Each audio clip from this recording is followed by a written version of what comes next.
What's up, guys? It's JC here.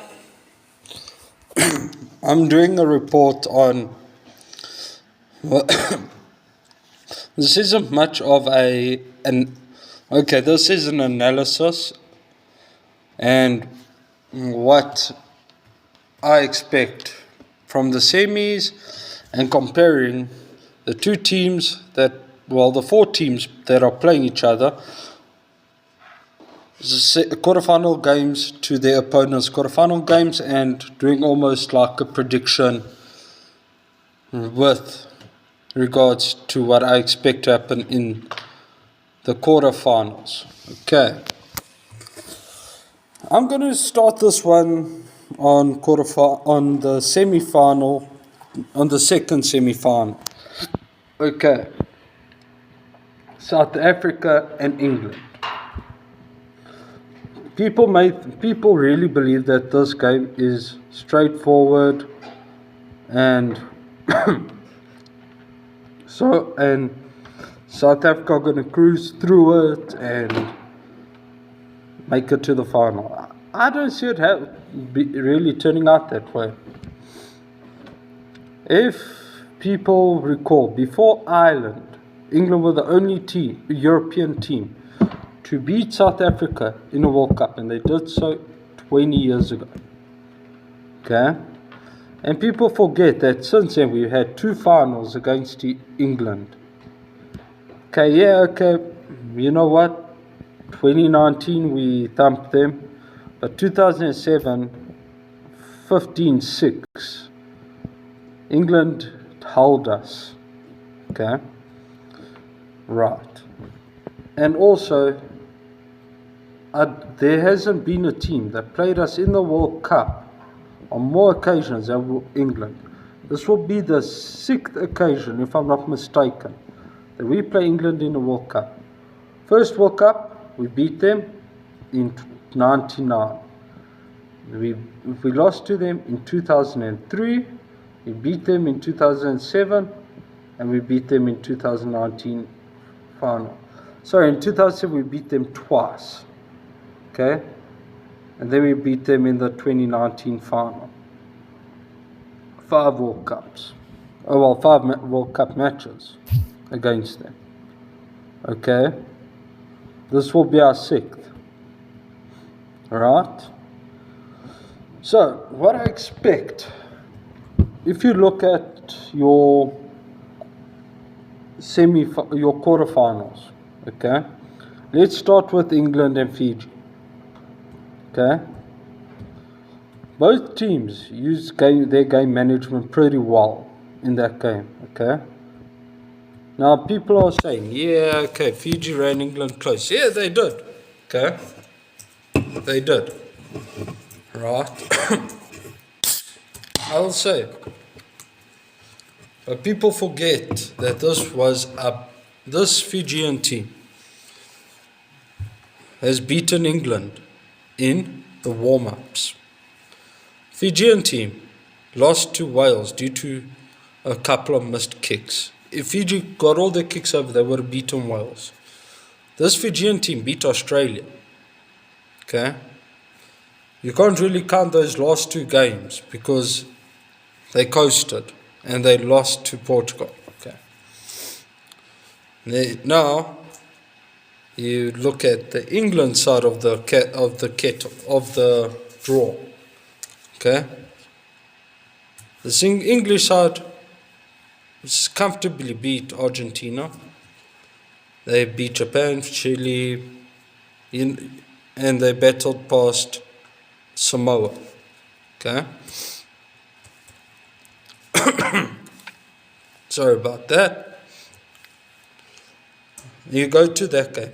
Now, let's backtrack a bit. Okay? The last World Cup that took place in France. South Africa, eventual champions, had a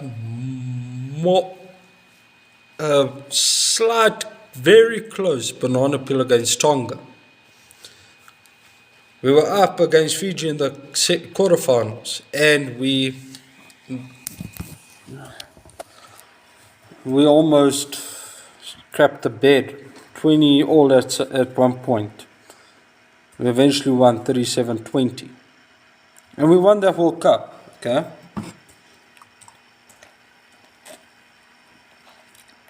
So, is it really important to mention that England only scraped by with about 6 points against Fiji?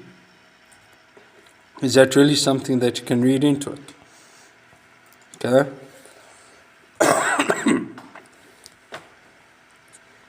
Then, and look, I'm a South African, okay? And one of the teams I really do enjoy beating are England. I do. I love it when we beat England. You know, England is on the level, the satisfaction that I get out of us beating England, it's on level with us beating the All Blacks, us beating Australia, us beating when we beat Ireland, when we beat France and England. You know, those are the 5 most satisfying teams that we beat. You know where I feel enjoyment, okay? But I also say, do not write off the English, okay? And then there's also this thing that England are, in my opinion, right now, at this present moment, the only Northern Hemisphere team in Europe that really know how to win playoff games, okay? Now I'm also really going to touch down on the form of the teams, okay? England were not forced to really show their hand in this World Cup, okay? England were not. They didn't show their full hand against Argentina, okay? They didn't have to show their hand in the remaining 3 pool stage games, okay? And in the quarterfinal, England, literally, quarterfinals, you only have to win by 1 point. And you're through. It's not a pool stage. We have certain permutations. Okay. Now, what I expect, selection-wise, okay. Now,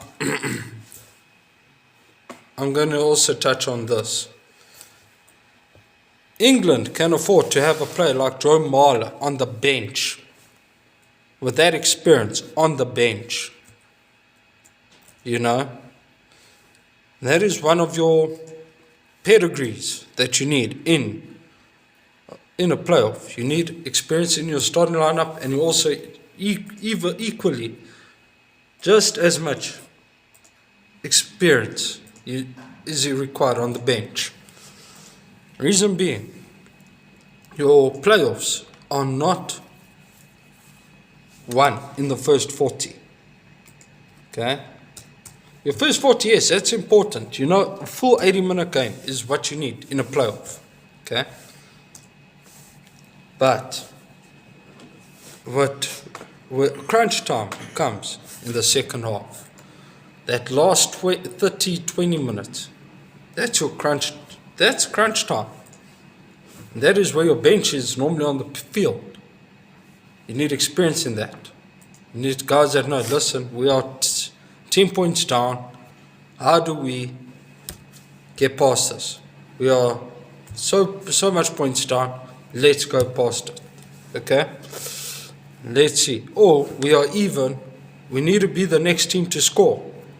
This team's defense, it's so well structured. How do we get through them?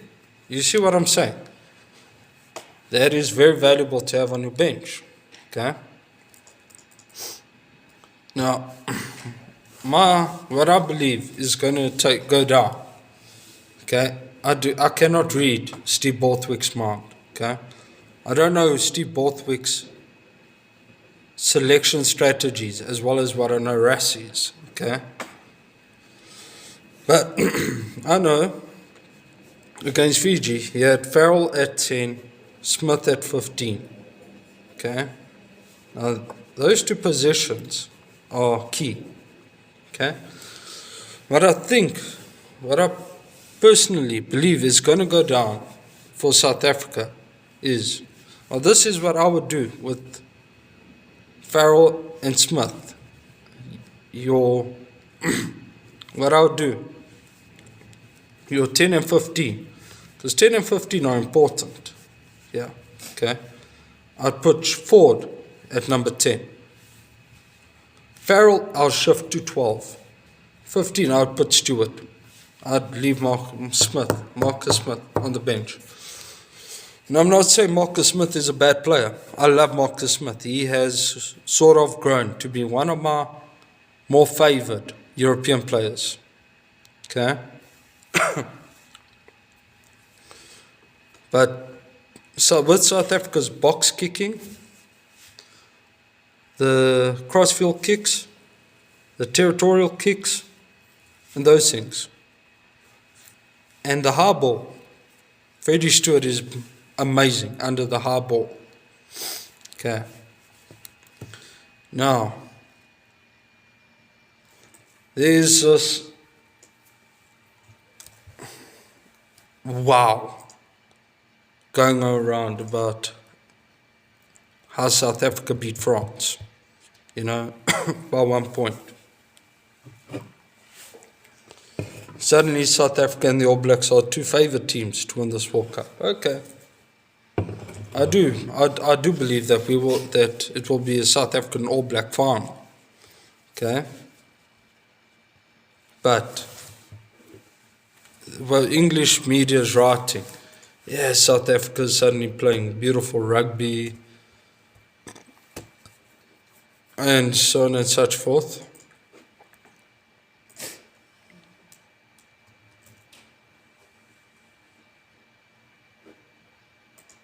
Okay. I've got bad news here, gentlemen. I've got bad news. Okay.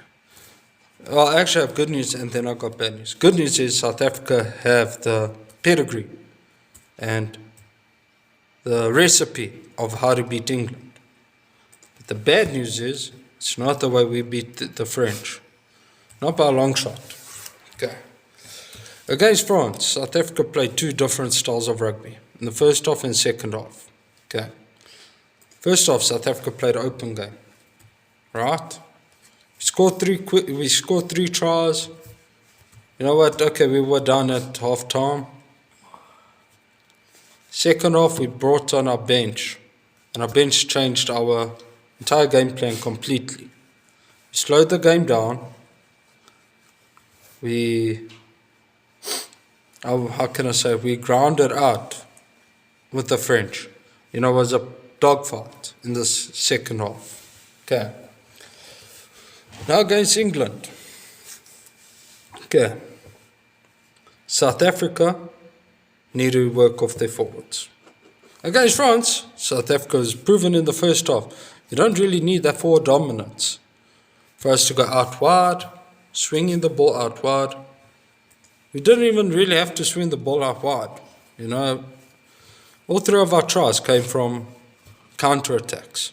Okay?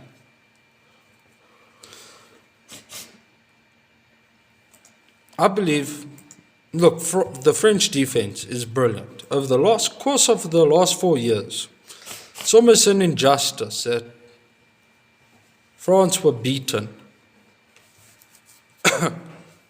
but after conceding 4 tries. That statistic doesn't do France's defense any justice, actually. Because I can tell now, France in the world at this present moment. Now I'm borrowing statistics out here. Okay? Yes, in the World Cup, England have conceded very few tries. I'm talking about in general, before all 4 years leading up to this, the French defense has been number 2 in my book. The only team with better defense, in my opinion, is South Africa. So bowing out of your own World Cup after conceding 4 tries, and scoring 3, by the way, it doesn't do what Sean Edwards has done with the French defense any justice. Okay. Now, South Africa's against England. South Africa are going to have to dominate up front. In this World Cup, England's defense has shown to be wonderful. Defensive rugby, to me, it's something beautiful. Okay? And you can still win. We're going to have to dominate up front, hurt them up front. Play almost similar to what we did in the 2019 final. Break, push, bend, bend, bend, bend. No team can constantly defend against such powerful forwards for 80 minutes. Build up scoreboard pressure, take your kicks, and stop playing wide. Okay. South Africa's selection. A luxury that South Africa has that neither of the other three semi-finalists have is we can take all 15 players that played against France, take them off and replace all 15 on them. Okay? You can go with a fresh-faced 15. Okay? Now, and be competitive and possibly even win. Okay? I say possibly because you know what? I saw what happened with the All Blacks in the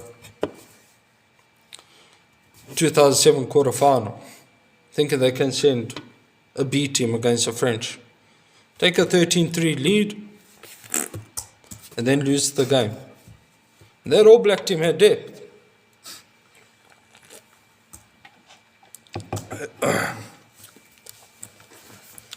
I just think France were very fortunate with a couple of calls in that game. But, but yeah, that's 16 years ago. Right. So, but Rassie's not an idiot. Rassie Rasmus is not going to make 15 changes. But I see Rassie's mind is going to be. I see him changing the front row. Okay. I see him benching it a bit and bringing John Klein. And Marvin Ori on. Okay. All five of them changed. Siak Lisi's going to stay. And Peter Steph du Toit is going to stay. Your 6-7 combination is going to stay the same. And Jasper Wiese is going to come up at 8. That's 6 trainers out of 8 in the forwards. Okay? 9 and 10. I see I believe Rassie is going to start Faf de Klerk, and Andre Pollard. 9 and 10. Okay? Your center pairing, I believe. I don't see the center pairing changing.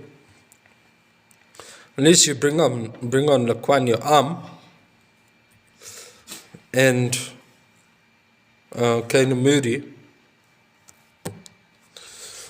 That would be a justifiable change, but I don't see it happening. Okay. But look, that's very interesting. Number 15, I believe, you're going to see Willie Leroux starting at 15. And you're going to have Damon Willemse and Moni Lubbock on the bench. Okay? There are 4 places on the field that I cannot really rack Rassie's mind about it over here. Is your 2 center pairings, your 2 centers and your wings. Okay, your 12, 13, 11 and 14. I do not see, I cannot see what Rassie is going to do there. Okay, I believe you're going to see a 6-2 split here. I can't really see Rassie going in here with a 7-1 split. I think Rassie is going to go into this game with a 6-2 split. Okay. Now, what I see Rassie doing that is because you're eliminating the hard game that South Africa had against France. resting most of those blokes, and you're sending in a couple of fresh-faced guys that can still beat the English. Okay. Now, my prediction for this game, personally, I don't think it's going to be a walkover. Okay. I'm going to go back into time. Okay. I'm going to go back 4 years ago. World Cup final, 2019, South Africa 32, England 12. What went down there was purely South Africa dominated up front. Okay. Tired England out so badly to even go out wide, score 2 tries. Okay. But that finish over there, that last 15 minutes or 20 minutes of dominance that we had there, is attributed by a forward dominance for 60 minutes. Hammering England at scrums, mauling England, destroying them at breakdown.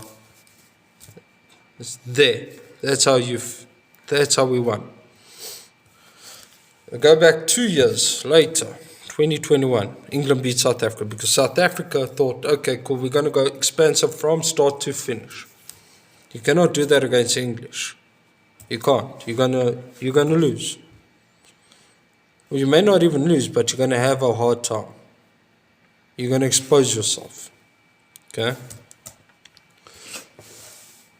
Then fast forward a year later, Twickenham, South Africa 27, England 13. South Africa went to their normal pedigree, hammer up front, get good foundation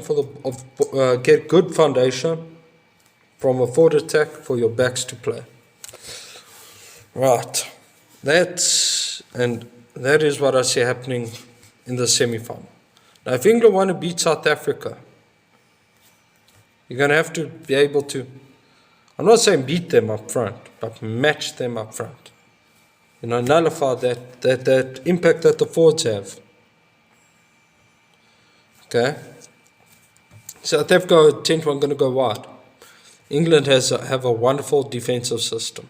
Okay. It's not the rush defense that South Africa has, but it's a different defensive system that has really, in actual fact, helped England become the only unbeaten team in this World Cup right now. Okay. But I don't see that happening. Okay. I don't see that happening. I'll be honest and straightforward here. I'm straight with you here. I don't see England having it in their forward pack. I don't see England's forward pack having it in them to be able to compete with South Africa's forwards for a full 80 minutes. Sorry, let me rephrase this. I don't see England's forwards having it in them to compete with 2 forward packs for 80 minutes, okay? I don't see it happening there. So this prediction, I'm going to say, I'm going to put South Africa by between 7 and 12 points. Okay? South Africa by 7 to 12. Okay? Now, the 12 point, 7 to 12, okay? If you go by 8, 9, 10, 11, 12, at 12 points, it's people are going to say, wow, I thought you were praising the English. I am. But as I said, I do not see England having enough in their forwards to compete with 2 forward packs for a full 80 minutes. England's going to be in this game for 60 minutes. The final 20, it's going to be dominated. Okay. Thank you very much. If you enjoyed this video, like my video and please comment your thoughts, and adios guys, I'll see ya.